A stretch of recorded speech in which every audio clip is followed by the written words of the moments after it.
Have you ever noticed something strange? The moment you stop chasing someone, the moment you finally accept their answer, the moment you begin building a life that no longer revolves around them, that's often when they suddenly begin paying attention. Was it love all along? Or is something much deeper happening inside the human mind? Today's video isn't about playing games or manipulating people. It's about one of the most misunderstood psychological patterns in relationships.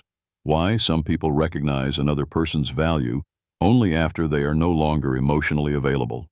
And the truth may completely change how you see attraction, friendship, and even your own self-worth. Let's begin with a story that shocked psychologists and economists alike.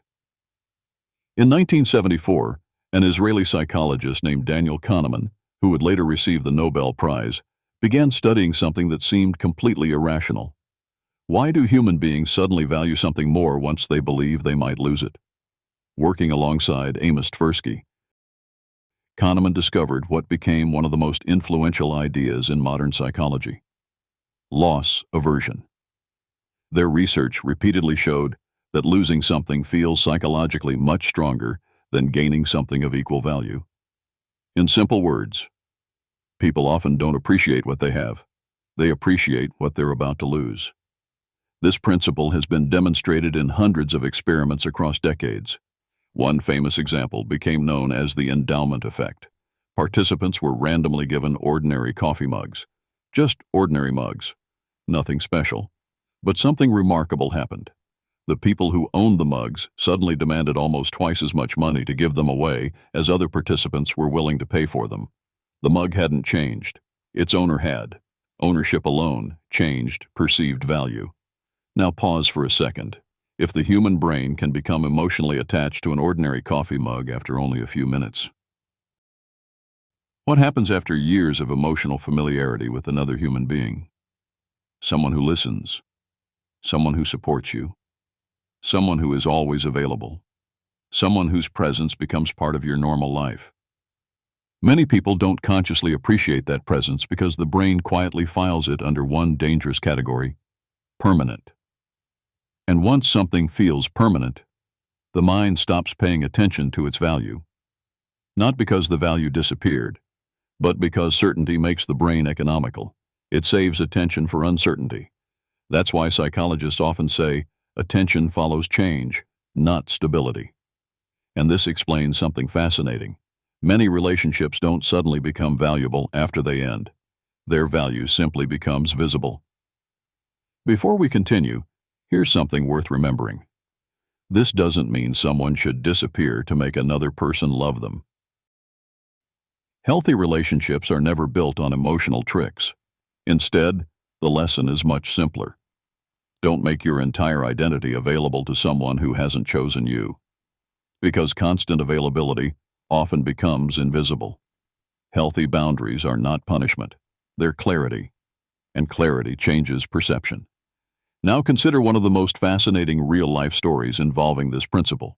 For years, Steve Jobs poured everything he had into Apple. Then, in 1985, he was fired from his own company. Most people expected his story to end there. Instead, something unexpected happened. Away from Apple, Jobs founded Next. He purchased what became Pixar. He grew as a leader. As Apple struggled without him, something changed inside the company. The qualities many executives had taken for granted suddenly became impossible to replace. Only after losing him did they fully recognize what had quietly been holding the company together. Eventually, Apple asked Steve Jobs to return. And that return changed not only Apple, it changed the entire technology industry. Now, be careful. This wasn't about revenge. Jobs didn't disappear hoping Apple would miss him. He built a meaningful life elsewhere. That's the psychological difference. People often become more valuable not because they leave, but because they continue growing after they leave. Growth creates contrast. Contrast creates perception, and perception changes value. That's a lesson far more powerful than any dating advice you'll ever hear. Because confidence isn't waiting to be chosen. Confidence is continuing your journey whether someone chooses you or not. And surprisingly, That's often the moment the world begins seeing you differently. But this is only the beginning. Because the next true story isn't about business. It's about one of the most famous psychological experiments ever conducted. An experiment that revealed how easily human. But there's another discovery that completely changed how psychologists think about attraction. For decades, many people believed that love simply happens. Then a psychologist named Aron decided to ask a different question. Could emotional closeness actually be built? His research team designed one of the most famous relationship studies ever conducted. Two strangers sat across from each other. Instead of making small talk, they answered a carefully designed series of increasingly personal questions. At first, the questions were harmless. What would your perfect day look like? Then they became more personal. What is your greatest fear? What memory are you most grateful for? Finally, the participants spent 4 silent minutes looking directly into each other's eyes.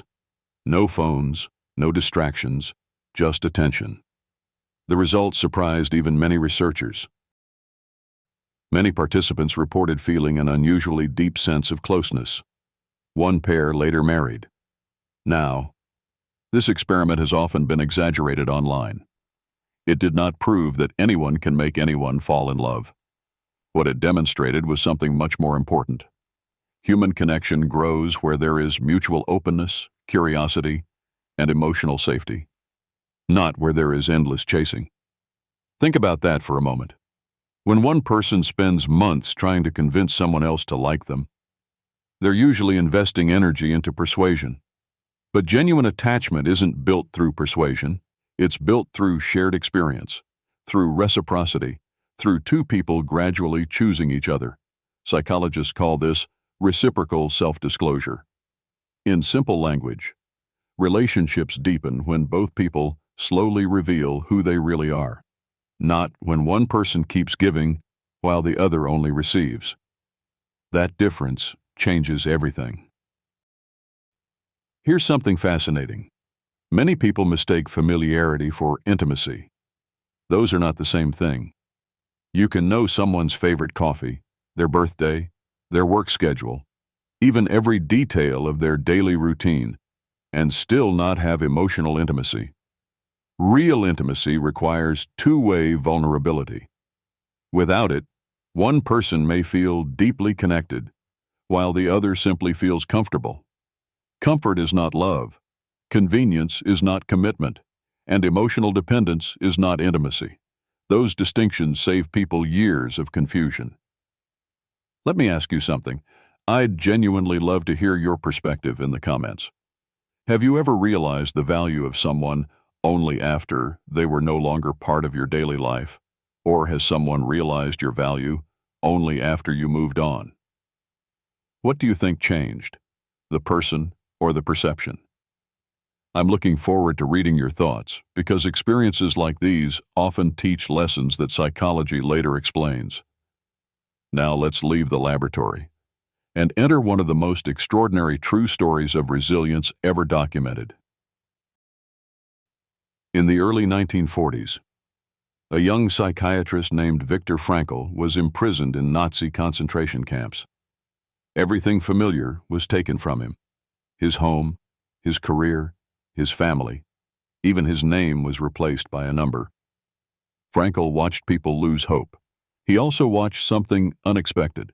Some individuals, despite unimaginable suffering, preserved a quiet, inner dignity. Years later, in his groundbreaking book, Man's Search for Meaning, Frankl described a profound psychological observation. He noticed that while people cannot always control what happens to them, they can choose how they respond. Why does this matter in relationships? Because many people unknowingly hand their emotional stability to another person. If they choose me, I'll feel worthy. If they text back, I'll feel secure. If they stay, I'll finally believe I'm enough. Frankl's work points in a different direction. A stable sense of worth cannot depend entirely on another person's decisions. Otherwise, your emotional life becomes controlled by circumstances you cannot command. Healthy love grows between two people who already possess a sense of personal value. not because one person is desperately trying to borrow it from the other. That mindset changes how someone walks into every relationship, not with arrogance, not with indifference, but with quiet confidence. Because they understand something simple. Rejection answers a question. It does not define a person. And once that truth becomes part of your thinking, many situations that once felt devastating begin to look surprisingly clear. But there is still one final piece of this puzzle. Why do some people repeatedly overlook healthy relationships, only to pursue emotionally unavailable partners again and again? The answer lies deep inside attachment theory. For decades, psychologists noticed a strange pattern. Some people repeatedly chose partners who gave them very little emotional security. Even after painful breakups, they found themselves attracted to the same type of person again. Why? The answer began with the work of John Bowlby, the British psychiatrist who developed attachment theory. Later, psychologist Mary Ainsworth expanded his ideas through the famous strange situation studies, observing how young children responded when a caregiver left the room and then returned. Those observations became one of the foundations of modern relationship psychology. The lesson wasn't that childhood determines your destiny. It was that early experiences can shape expectations about relationships, and those expectations can continue into adulthood unless they become conscious. Researchers later found that many adults display recognizable attachment patterns. People with a secure attachment style generally expect honesty, consistency, and mutual effort. Those with a more anxious attachment style may become preoccupied with signs of rejection, overanalyze silence, or feel compelled to chase reassurance. Meanwhile, individuals with an avoidant attachment style often value independence so strongly that closeness can feel uncomfortable, causing them to withdraw when relationships become emotionally intense. Notice something important. These are patterns, not permanent identities. They describe tendencies, not destinies. People can and do change through self-awareness, healthy relationships, and when needed, professional support. Now connect that back to everything we've explored today.